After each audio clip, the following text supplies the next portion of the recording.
창세기 6장 5절에서 9절까지 말씀입니다.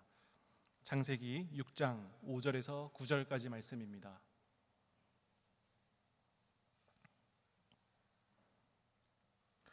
제가 읽고 우리 마지막 절 다 같이 합독하도록 하겠습니다.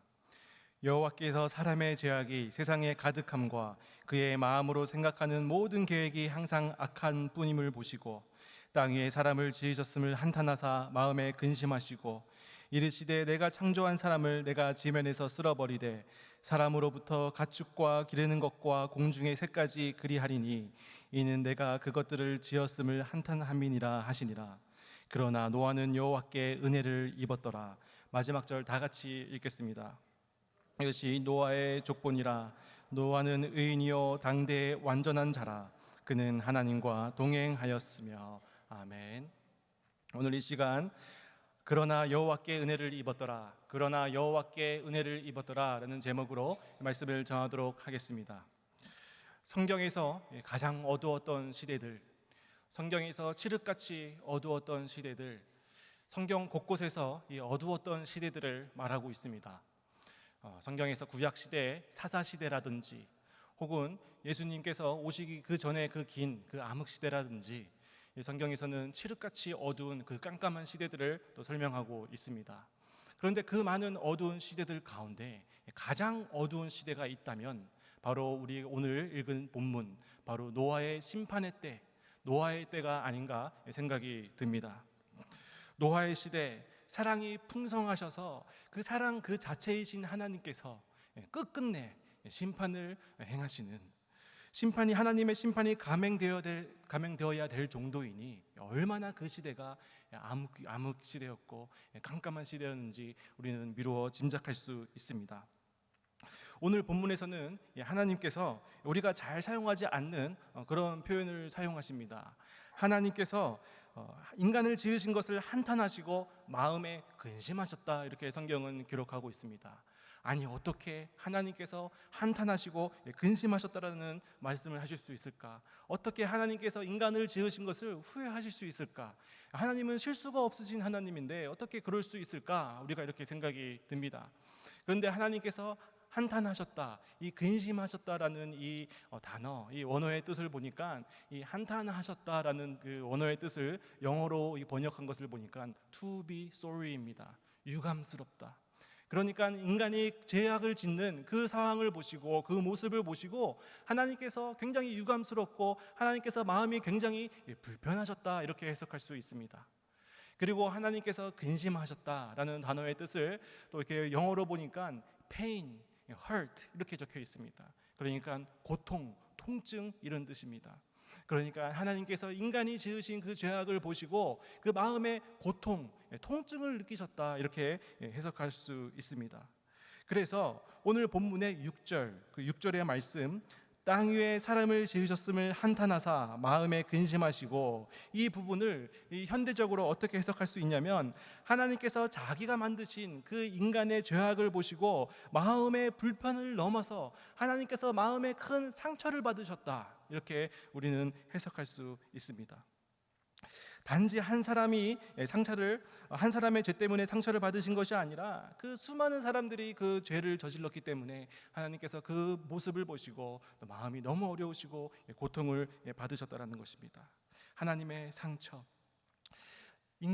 사람이 죄를 지을 때마다 하나님께서는 고통스러워하시고 마음을 아파하십니다. 우리는 많은 죄를 저지릅니다. 그렇다면 우리가 그렇게 죄를 저지를 때마다, 죄를 지을 때마다 하나님께서는 아파하시는가? 물론 그렇지만 하나님께서 우리가 죄를 지을 때마다 물론 아파하시지만 하나님께서는 그것보다도 정말 의도적으로, 오늘 말씀을 보니까 계획적으로 지은 죄에 따라서 하나님께서는 아파하신다는 것을 우리는 알 수 있습니다. 우리는 죄인이기 때문에 수차례 넘어지는데, 우리는 수많은 죄를 저지르는데 그때마다 하나님께서 아파하시면 우리도 불편할 것 같습니다. 하나님, 저희들이 죄를 짓고 싶어서 짓는 것이 아니라 우리가 연약하기 때문에, 우리가 너무나도 나약하기 때문에 죄를 짓는 것인데 그때마다 하나님께서 그 고통스러워하시면 우리는 너무나도 불편합니다, 이렇게 우리가 생각할 수 있습니다.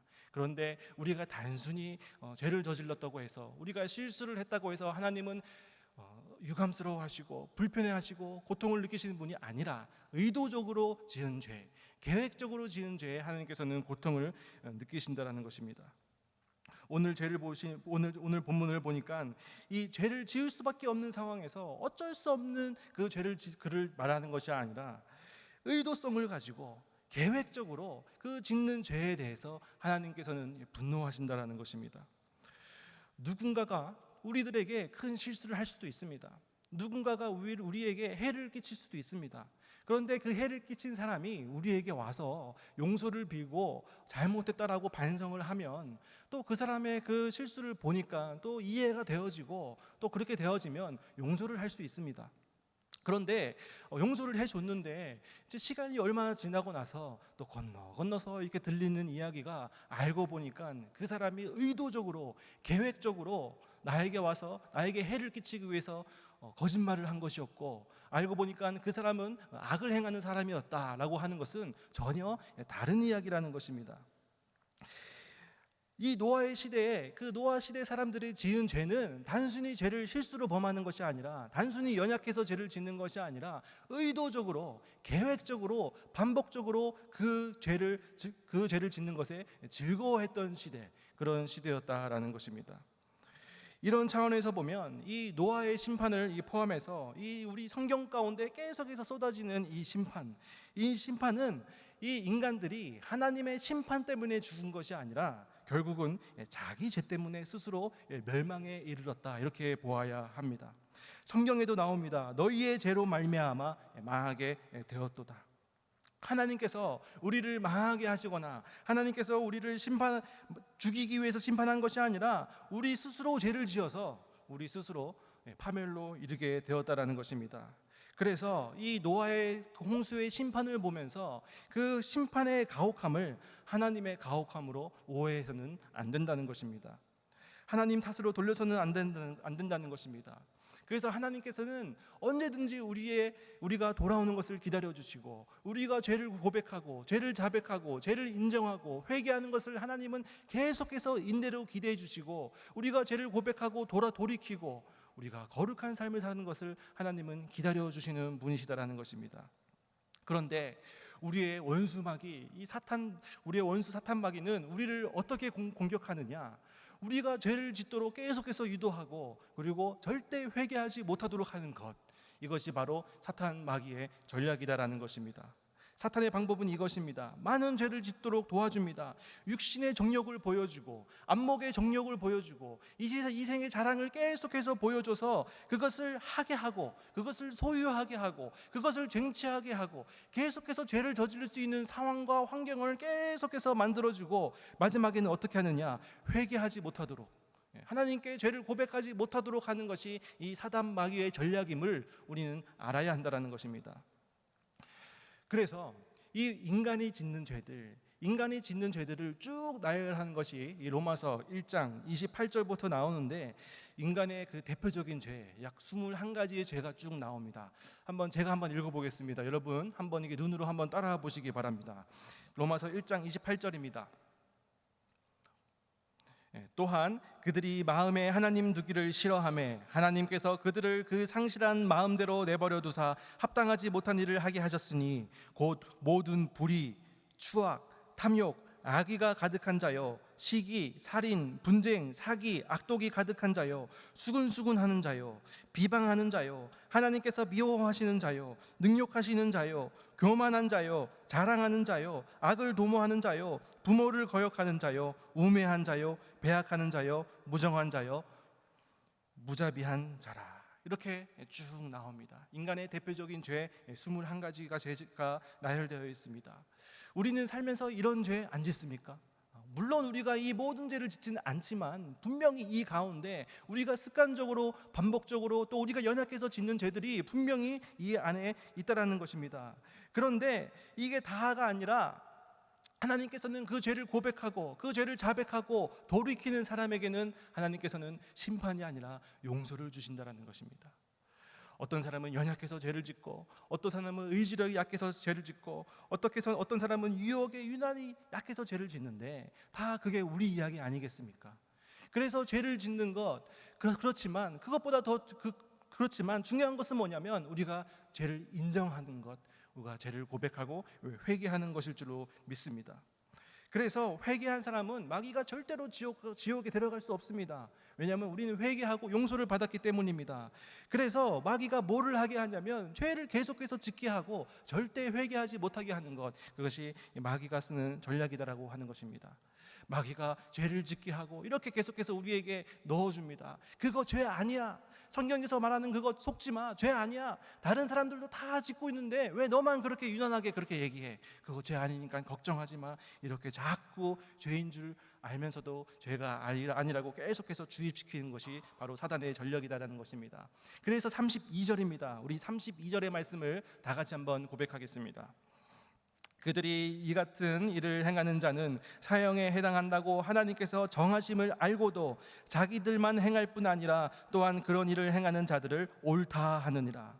하나님께서 분명히 이 죄를 말씀하셨고 이 죄는 사형에 해당된다고 하나님께서 정하셨는데 자기들끼리 그 죄를 행할 뿐만 아니라, 이것도 너무나도 악한 일인데 그것뿐만 아니라 그런 일을 행하는 자들을 옳다 하느니라. 옳다 하느니라. 이것이 가장 큰 무서운 죄라는 것입니다. 지금까지 우리가 읽었던 그 로마서 1장의 21가지 쭉 나열된 죄, 그것도 물론 무서운 죄지만 그것보다 더 무서운 죄는 그런 일을 행하는 자들을 옳다 하느니라. 이것이 더 무서운 죄다라고 하는 것입니다. 우리가 살고 있는 이 시대를 마치 이 노아의 그 심판의 시대와 같이 종말에 있다라고 얘기하는 이유를 여러분 아십니까? 그것은 죄 때문이 아니라 죄를 대하는 방식 때문입니다. 사람들은 뭐 죄 안 짓습니까? 중세 시대 때는 사람들이 죄 안 지었습니까? 청교도 시대 때는 사람들이 죄 안 지었습니까? 사람들은 어느 시대든 어디를 가나 다 똑같습니다. 그런데 다른 점이 뭐냐면 그때에는 사람들이 죄를 죄라고 인정할 수 있었고 회개할 수 있었습니다. 그래서 죄를 지었을 때 다윗처럼 회개를 했습니다. 죄를 지은 다음에 막 죄를 짓고 난 뒤에 죄인 줄 알아서 하나님 정직한 영으로 나를 새롭게 하여 주시옵소서, 우술초로 나를 새롭게 하여 주시옵소서, 하나님의 성령을 떠나지 말게 하옵소서라고 해서 회개를 했다라는 것입니다. 그런데 오늘날 죄를 지어서 문제가 아니라 그 죄를 짓고 난 다음에 이 시대 사람들, 오늘날의 시대 사람들의 태도를 볼 수 있습니다. 무슨 태도냐면 그거 죄 아니라고 얘기하는 거. 그거 너 죄 아니야. 그거 너 권리야. 너 자유야. 선택은 너의 자유야. 너가 선택하고 너가 결정하는 인생이야. 너의 주인은 너야. 이렇게 해서 그것이 죄가 아니라고 계속 말하는 이 시대이기 때문에 이 시대가 너무나도 악한 이 종말의 때다라고 이렇게 이야기를 한다라는 것입니다. 그래서 가장 무서운 것, 이 죄도 무섭지만 그런 일을 행하는 자들을 옳다 하는 것, 이런 시대에 행하는 죄가 너무나도 무서운 죄다라는 것입니다. 그래서 사단 마귀는 어떻게 해서든지 우리를 계속해서 죄를 짓게 하고 회개하지 못하게 하는 이 전략, 이것이 사단의 전략이다라는 것입니다. 그래서 결론이 무엇입니까? 6절입니다. 6절 이렇게 기록되어져 있습니다. 땅 위에 사람을 지으셨음을 한탄하사 마음에 근심하시고, 하나님의 심판의 징조가 일어나기 시작했다라는 것입니다. 그런데 이 노아의 시대의 죄는 이 정도의 죄가 아닙니다. 이 정도 죄를 짓는 사람들은 어느 시대에다 있었고 또 어디에나 다 있습니다. 그런데 이 노아 시대의 죄가 진짜 무서운 이유가 뭐냐면 이러한 죄를 짓는 사람이 한두 사람이 아니라 몇백 명, 몇천 명이 아니라 전 세계 사람들이, 이 시대 사람들이 다 이런 죄를 저질렀다는 것, 그것이 정말 무서운 거였다는 것입니다. 창세기 6장 11절, 12절에 이렇게 기록되어져 있습니다. 그때에 온 땅이 하나님 앞에 부패하여 포악함이 땅에 가득한지라. 하나님이 보신즉 땅이 부패하였으니 이 땅의 모든 혈육이 있는 자의 행위가 부패함이었더라.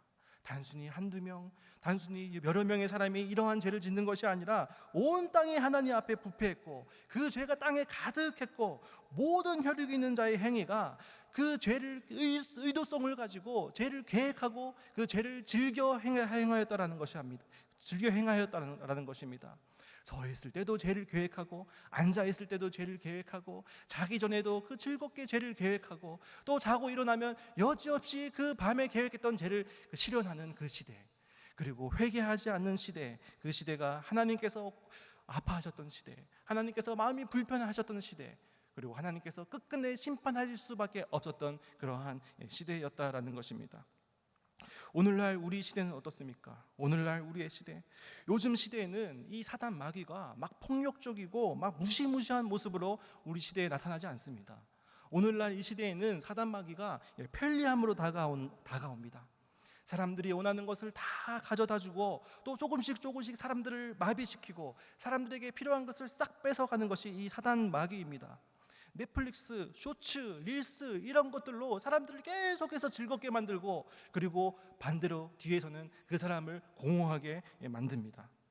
진리, 우리가 붙잡고 있는 그 예수 그리스도 십자가의 진리, 오직 예수 그리스도의 십자가를 통해서만 우리는 구원받을 수 있는 이 진리가 있는데, 그 진리와 세상 사람들의 생각, 그 두 가지를 경계를 흐트러 버려가지고 아무것도 의미가 없이 만들어 버립니다. 그리고 사람들이 진리를 목적으로 살아가지 못하도록 쾌락을 쫓게 만들고 도파민을 쫓게 만드는 이 시대, 이것이 바로 이 사단 마귀의 전략이라는 것입니다. 가정을 해체시키고, 그리고 이 부모가 되는 것을 선택사항으로 만들고, 이 가정에 새로운 의미를 막 부여하고, 또 이 결혼을 해서도 또 물질과 돈으로, 황금으로 이 부모들을 어렵게 만드는 세상, 그리고 또 아이들을 혼란스럽게 만드는 세상이 우리가 살고 있는 너무나도 이 악한 시대라는 것입니다. 제가 얼마 전에 이 그 다큐멘터리 감독님의 그 얘기를 들었는데, 그 EBS 다큐멘터리 아마 여러분 수없이 들으셨을 겁니다. 우리나라 이 출산율이 너무나도 현저하게 낮다. 그리고 외신에서 너무나도 오히려 우리나라를 걱정할 정도로 우리나라 출산율이 0.75입니다. 그런데 여러분 그거 아십니까? 우리나라에서 가장 출산율이 낮은 동네, 서울에서 가장 출산율이 낮은 동네가 바로 강북구입니다. 0.45입니다.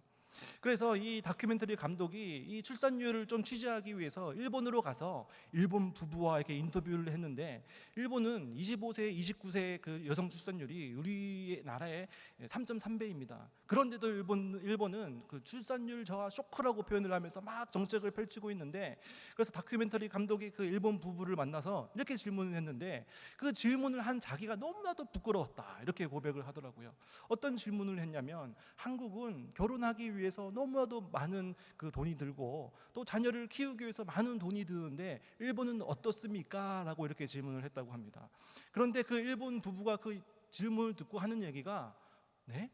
잘 모르겠는데요. 저는 생각해 본 적이 없는데요. 이렇게 얘기했다라고 합니다. 이게 바로 정상입니다.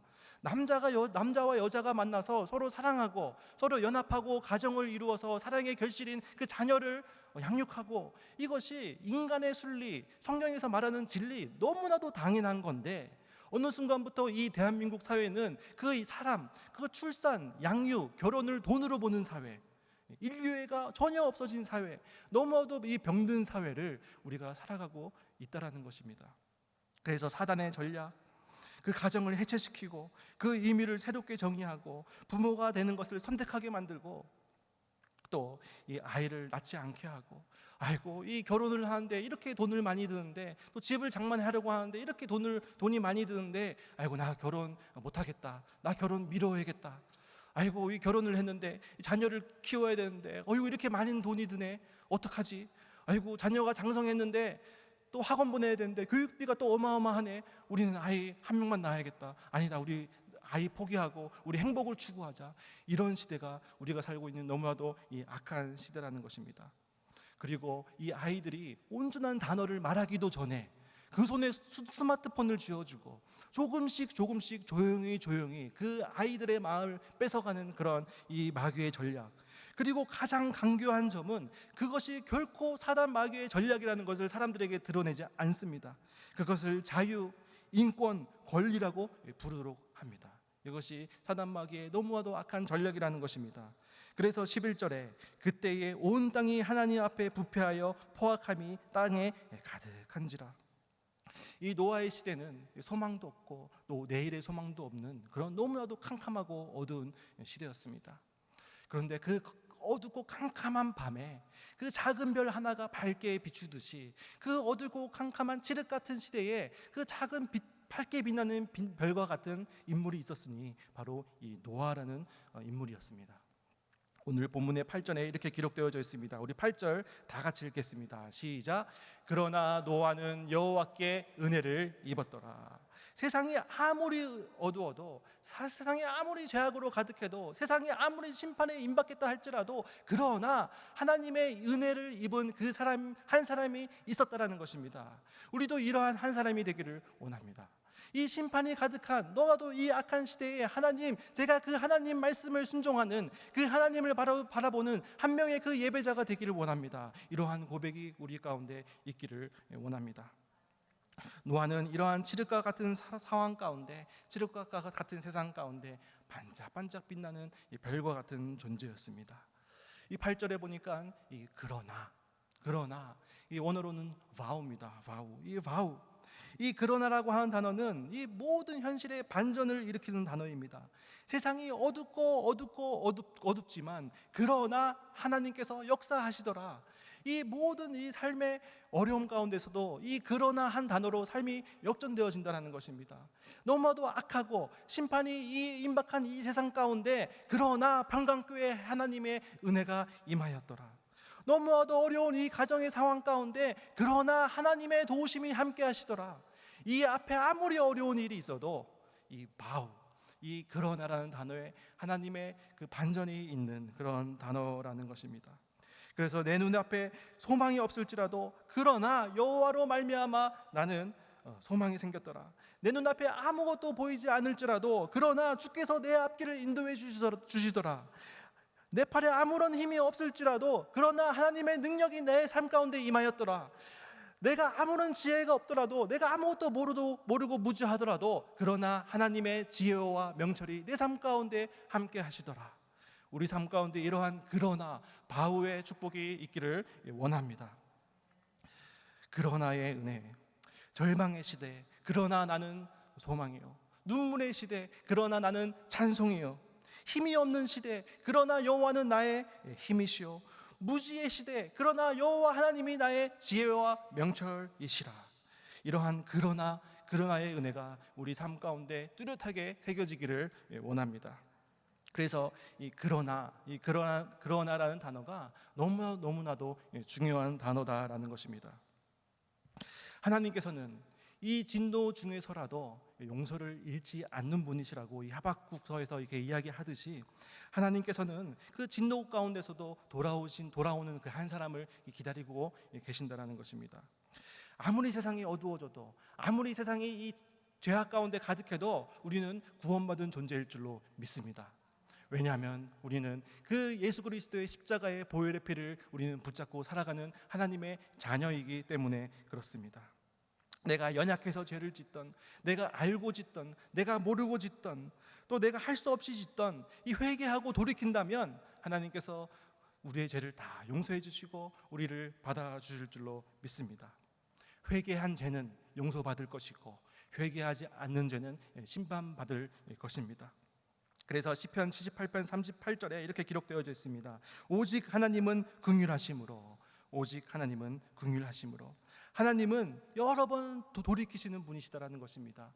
하나님은 그 진노 가운데서도 진노를 다 쏟아내시는 분이 아니라 하나님께서는 그 진노를 참으시는 분이시고, 이 시대가 죄악이 가득한 시대지만 돌아오는 한 사람, 그 하나님의 자녀를 하나님은 인내함으로 참고 기다리는 분이시다라는 것입니다.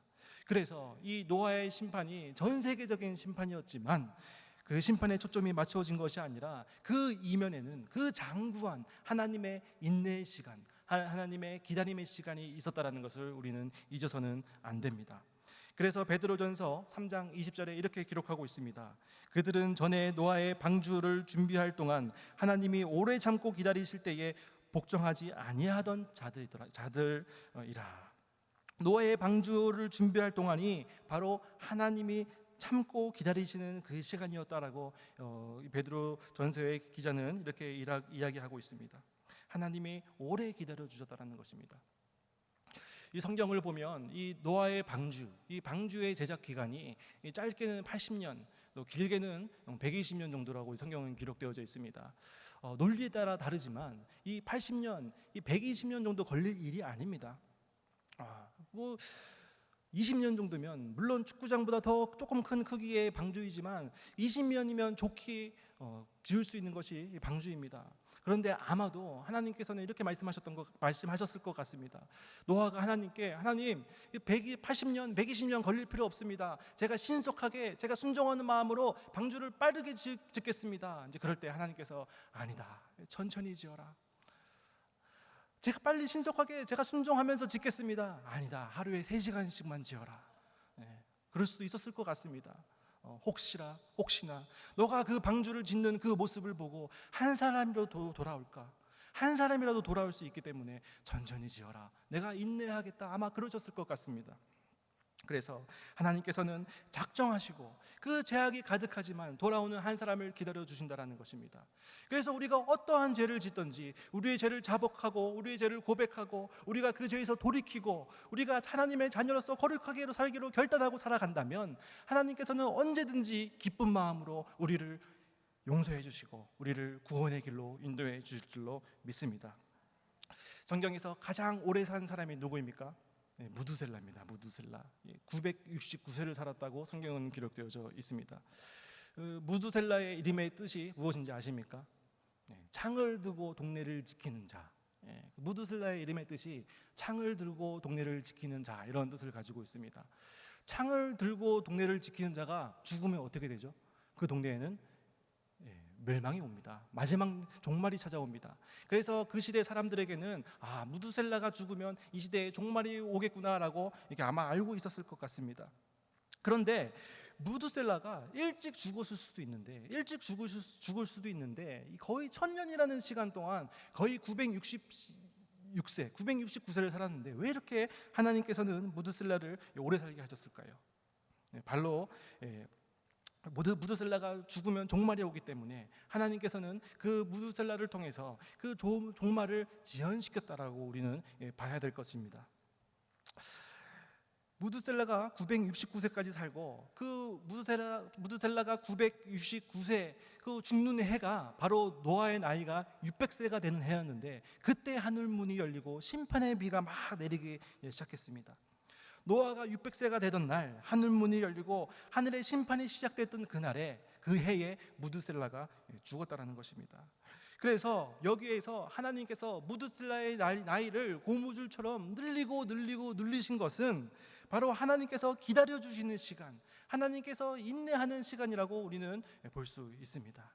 오늘날도 마찬가지인 것 같습니다. 이러한 악한 시대에 우리가 살아가는데 또 우리 또한 하나님의 자녀라고 하면서 습관적으로 또 반복적으로 자꾸만 죄에 넘어지는데 하나님께서는 우리를 인내로 기다려주시는 분이시다라는 것입니다. 그래서 우리가 죄를 지을 때, 우리가 연약해서 우리가 죄를 지었을 때 우리가 회개하고 돌이킨다면 하나님께서는 1000번이고 10,000번이고 우리를 용서해 주신다라는 것입니다. 그래서 우리가 해야 될 일은 돌이키기만 하면 되는 것입니다. 죄를 짓고도 민망해가지고 아이고 뭐 이런 죄를 가지고 그래, 이렇게 작은 죄는 괜찮아 라고 하는 것이 아니라 작은 죄라도 우리가 회개하면서 죄를 고백하면서 하나님 없이는 내가 살 수 없는 존재입니다, 나는 죄인입니다 라고 고백을 하면서 1000번 10,000번 돌아오고 하나님께 회개하며 나아갈 때 우리는 하나님 천국의 백성이 될 수 있을 줄로 믿습니다. 그래서 이 탕자가 그 아버지를 내치고 그 외국으로 갔을 때 그 탕자를 기다리는 아버지의 마음, 그 동부 밖에 가서 까치발을 들고 그 아들을 기다리는 그 아버지의 마음이 바로 오늘날 우리를 기다리는 그 하나님 아버지의 마음이었다라는 것입니다.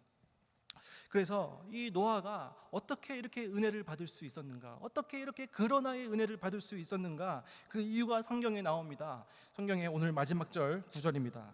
9절 제가 읽겠습니다. 이것이 노아의 족본이라. 노아는 의인이요 당대의 완전한 자라. 그는 하나님과 동행하였으며. 이 구절을 보고 노아는 의인이었으니까, 노아는 완전한 자였으니까 하나님과 동행한 거지 라고 생각할 수 있는데, 이렇게 해석될 수도 있지만 이것을 거꾸로 해석해야 됩니다. 주된 센텐스는 하나님과 동행하였으며, 노아는 하나님과 동행했기 때문에 노아는 의인이 될 수 있었고, 노아는 하나님과 동행했기 때문에 노아는 완전한 자가 될 수 있었다라는 것입니다. 그래서 존 칼빈은 그의 주석서에서 이렇게 기록하고 있습니다. 주석에 그의 완전함과 그의 의로움은 하나님과 함께 걸어가는 것의 결과물이었다. 그래서 하나님과 동행한다면 우리는 언제든지 노아와 같이 의인이 될 수 있고, 우리가 하나님과 동행한다면 우리는 언제든지 노아와 같이 완전한 자가 될 수 있다는 것입니다. 그래서 마지막으로 여러분들에게 도전의 권면의 말씀을 드립니다. 여러분, 정말 여러분들의 삶 가운데서 하나님과 동행하는 삶을 살고 계십니까? 여러분, 정말 여러분들 삶 가운데서 성령님과 함께하는 삶을 살고 계십니까? 그렇게 살아가는 저희들 되었으면 좋겠습니다. 하나님과 잘 걷는 것, 그 햇살과 같은 은혜가 우리 삶 가운데 부어지는 것, 물론 은혜는 조건 없는 것이지만 하나님이 은혜를 주시려고 하더라도 하나님과 함께 걸어가야 우리가 하나님의 은혜를 받을 수 있는 것입니다. 은혜의 비결, 그것은 바로 하나님과 동행하는 것입니다. 하나님께서 우리 삶을 보시고 우리 삶 가운데 은혜를 자꾸만 부어주시려고 하는데, 하나님께서 우리 삶 가운데 계속해서 은혜를 주시려고 하는데, 우리가 하나님과 걸어가지 않는다면, 탕자와 같이 집을 나가버린다면, 계속해서 하나님을 거부한다면 하나님께서 우리에게 은혜를 부어주고 싶으셔도 은혜를 부어주지 못하신다는 것입니다. 그래서 하나님밖에 없습니다. 오직 하나님만 신뢰하며 살아갑니다. 하나님만 동행하면서 살아가겠습니다. 이렇게 고백하며 죄를 인정하고 자백하고 회개하며 살아가는 저희들 되었으면 좋겠습니다. 그래서 오늘 말씀을 마무리하도록 하겠습니다. 너무나도 이 캄캄한 암흑의 시대였습니다. 하나님의 심판을 피할 수 없는 시대였습니다. 그런데 단순히 죄를 지은 것이 아니라 이 시대 사람들은 그 죄를 의도성을 가지고, 계획성을 가지고 그 죄를 반복해서 저질렀다라는 것입니다. 그리고 그 죄를 회개해도 모자랄 망정에 회개도 하지 않았다라는 것입니다. 그래서 우리가 이 모습을 통해서 우리는 죄를 인정하고 회개하며 나아가기를 원합니다. 그리고 그러나의 은혜가 우리 삶 가운데 있기를 원합니다. 하나님을 신뢰하며 나아가기를 원합니다. 그리고 하나님과 동행하는 삶을 사는 저와 여러분들 되기 원합니다. 기도하겠습니다.